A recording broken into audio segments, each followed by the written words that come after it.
Hello, church family. Pastor Dan here. Something that's been on my heart for a few years is the desire to have a plurality of elders here at Northwest Baptist Church. If you will remember, as we preached through the book of Acts not that long ago, every time we came to the word elders in the Bible, in the book of Acts, we broke it down and we explored it and explained it. And we said that every local church in the New Testament had a plurality of elders. Now, elder, if you're not familiar, is just another word for pastor. It is not biblical for one church to be led by one pastor. There are obviously some exceptions to that rule, of course, if God doesn't have any qualified people in that church, but a church should always be aspiring to be led by a plurality of elders and not just one CEO pastor.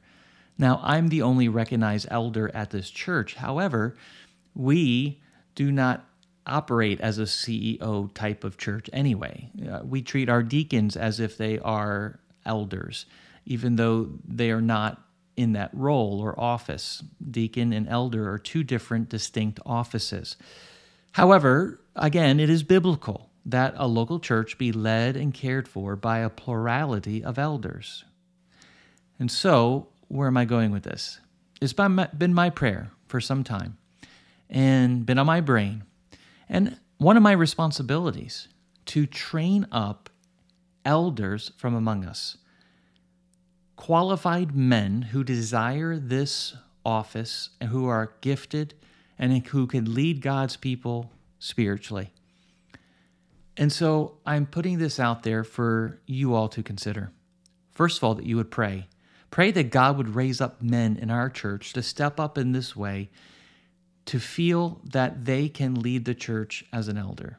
Now, what I want to do is to create an elder training program here at Northwest Baptist Church that would be led by me. In this elder training program, there will be an assessment, there will be identification, there will be training, there will be biblical studies and doctrine. There would be books to read together. There will be lessons and seminars on how to preach a sermon or how to study for a sermon, how to put together a Bible study. And so I encourage you men out there listening to me, perhaps you have felt God's call on your life in some way, perhaps to be an elder. I encourage you to talk to me, and maybe you could be a part of this group. This doesn't mean you're going to be an elder, but perhaps through this process, we can identify and assess to see if this is where God would have you serve. The very first thing that you need to ask yourself is, do you even desire to do that? Do you even desire to be an elder or a pastor of a church? This doesn't mean you have to leave your job. This doesn't mean you're going to come on staff salary at the church, because the church is also made up of those who have lay elders or lay pastors.